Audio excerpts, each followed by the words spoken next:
I'm David, a contract employee at a confectionery manufacturer. I joined this company right after graduating from high school. When I started, I worked in logistics at a factory near the headquarters, but now I'm handling orders and purchases at the main office. I prefer this clerical work over physical labor. It's been 10 years since I joined, and I think I've gotten quite used to the job. Recently, Hannah started getting involved in the business. She's 4 years younger than me and is referred to as the boss daughter behind her back rather than by her real name. Frankly, she's not good at her job. She's slow and even slacks off. However, Mr. Johnson, the boss, is lenient with his daughter and doesn't reprimand her despite seeing this. My colleagues are also fed up with her.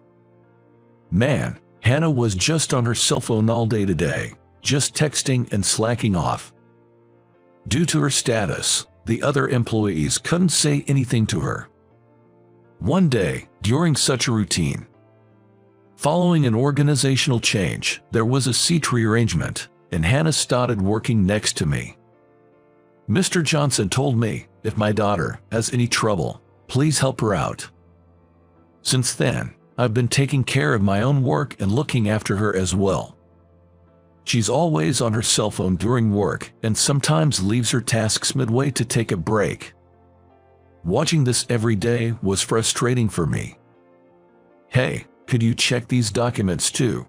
She glanced at me briefly from her cell phone and said, I'll do it later, before returning her gaze to her cell phone. In the end, she left saying she'd check the documents tomorrow and went home on time. Every day was like this. Because of her, I often had to work overtime. Seriously, I should have just done it myself from the beginning. I grumbled to myself in the empty office. The future looked bleak. A few weeks later, my anger finally erupted. While I was teaching her, she kept glancing at her cell phone, so I blurted out, "Don't take your job so lightly." She paused for a moment with an annoyed look, but I continued, "If you are going to work half-heartedly, it might be better if you quit. To be honest, you're a hindrance right now." "What's with that attitude?" she retorted, her eyes red, and she stormed off. Watching her leave, I immediately regretted speaking so harshly. The next day, she came to work with swollen eyes. She had obviously cried. It was my fault. As I was about to apologize, she said, "I'm sorry." I hadn't expected that. Seeing her like that, I felt bad for being harsh with my words. "I'm sorry for being too harsh. Let's both do our best starting today," I said, and Hannah smiled brightly. From that day on, she seemed like a changed person, engaging in her work and actively progressing tasks. "I'll do that," she offered. "We need to make quite a lot of copies, though." "That's fine. I'll do it." She willingly took on even the tedious tasks. Of course, there was no longer a cell phone on her desk. My colleagues were also surprised by her transformation. It was some time later when I overheard a rumor. I heard that Hannah was going to marry the son of a business partner. I thought, oh, is that so, but didn't pay much attention to it. After a while, Hannah rarely showed up at work. I assumed she was busy with wedding preparations or something, as she had applied for leave, so I just focused on my own tasks without much concern. But then, the problem happened suddenly. While I was working at my desk, Mr. Johnson tapped me on the shoulder. "Can you come to my office right away?" Yes, okay." I wondered what Mr. Johnson himself wanted to talk about. His face was expressionless. I had a bad feeling. I hurried to Mr. Johnson's office, sweating nervously, and knocked on the door. "Come in." As I slowly opened the door, there sat Mr. Johnson with a stern face. Stunned, I heard Mr. Johnson say, "You really harassed my daughter, didn't you?" I was confused. "I'm sorry, but what are you talking about?" According to Mr. Johnson, I had made her suddenly do a large amount of copying during work as a form of harassment. He said that because of this, she recently became afraid to come to the company and couldn't show her face. It seemed Hannah had taken my scolding more seriously than I thought. So that's what it was. I felt betrayed. The copying was a task she volunteered for herself. I didn't request it to her. I tried to explain the truth to Mr. Johnson, but he wouldn't listen. Eventually, I was demoted to a factory in the countryside. Angry and misunderstood, I thought about quitting the job, but with no special skills and unsure about finding another job quickly, I ended up heading to the new location 2 weeks later. At the new factory I was transferred to, I ended up being assigned a wide range of tasks, from production work to administrative duties. It's significantly harder than when I was at the headquarters. However, there was a silver lining. The factory had many older women who were all friendly and made the job much easier. In particular, I got along well with Mary, a lady in her 50s who worked part-time. Mary appeared to be quite a veteran part-time employee, very knowledgeable about the company. She seemed to be aware of not only the factory's workings but also those of the headquarters. Tired, hut here, this is juice I made from oranges grown in my garden, and I also made some cheesecakes. Please have some. Mary always brought me drinks and snacks when I was working overtime. Well, that looks delicious. I'd like some too. Other part-timers, hungry from overtime, also gathered around. Not to be rude, but Mary was like a mother to everyone. Her calm and kind demeanor made her popular among other employees, and she even advised the younger temps on life matters. "Mary, I'm thinking about getting married. Can we talk for a bit?" Of course. So, who is she? Thanks to her, the factory had a very homely atmosphere.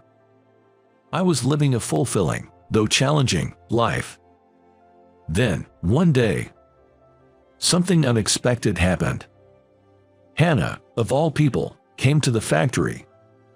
As soon as she saw me, she apologized, saying, "I'm really sorry." Her sudden appearance and immediate apology left everyone around us in a daze.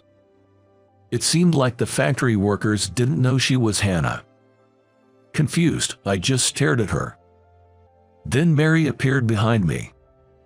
Seeing Hannah, Mary seemed surprised and whispered, "Lucy."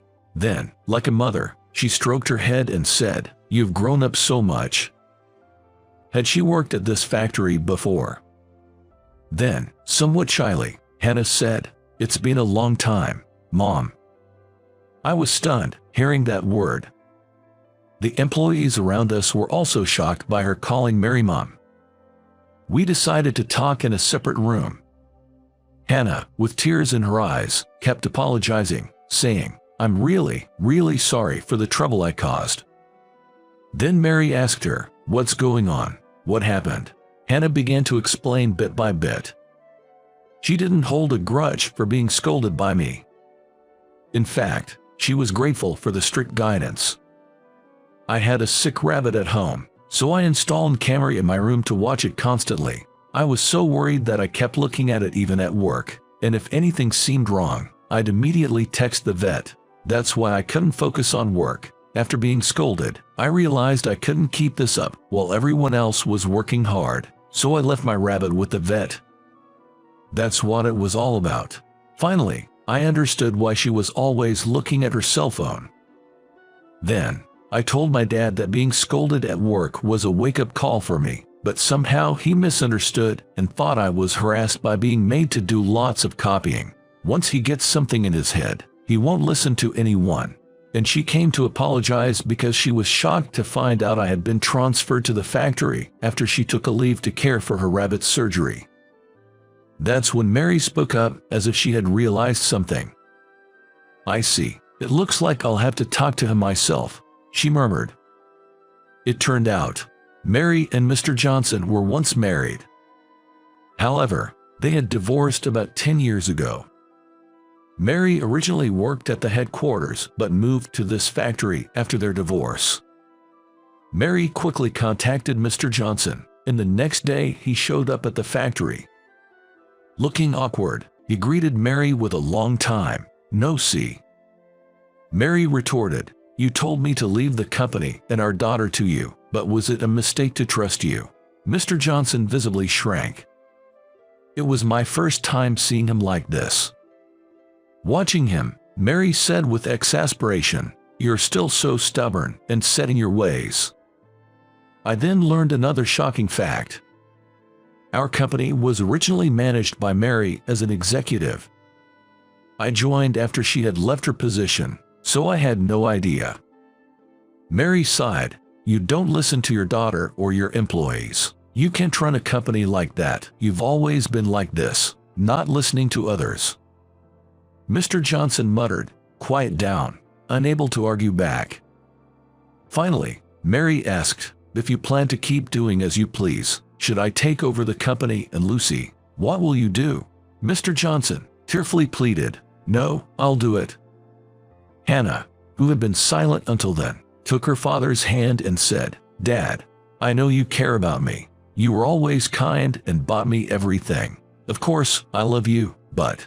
Then she looked down, blushing slightly, and said, "I just want to marry someone I love," looking into Mr. Johnson's eyes and then, for some reason, glancing at me. Mary again stroked her head. Mr. Johnson looked down and murmured, "Understood." The discussion concluded for the time being, and the next day, work at the factory resumed. I thought I would continue working at the factory, but a week later, I was ordered to return to the headquarters. It was quite sudden and busy, but I was happy to return, as I preferred working at the headquarters. Right after returning, she invited me to a coffee shop during lunch break. As soon as we sat down, she said, "I'm truly sorry for what happened."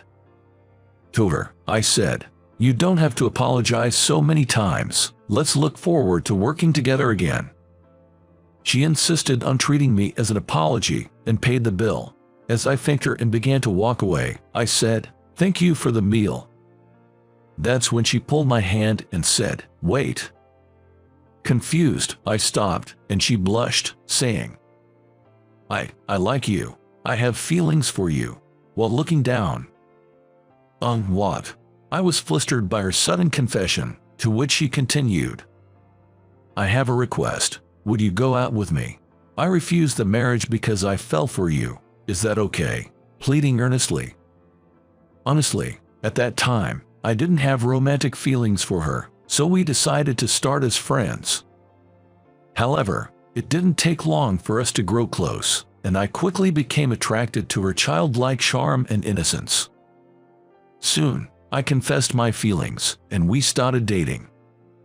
About a month after dating Lucy, I was called to Mr. Johnson's office again. As I entered, he said, "I hear you're dating my daughter," and I nervously wondered what I would be reprimanded for this time. Mr. Johnson said, "I want you to work harder because I'm entrusting my daughter to you." He continued, "If you're willing, would you become a full-time employee? You're well regarded by other employees and the HR department, and I would like you to help with management in the future." "Yes, thank you," I replied, feeling like I was in a dream. Since then, I've been working even harder as a full-time employee, continuing my smooth relationship with Lucy and regularly updating Mary. Mary, preferring the factory environment, continued working there as a part-timer. A lot happened in a short time, but now I'm very happy. I look forward to living fulfilling days, both in my work and personal life.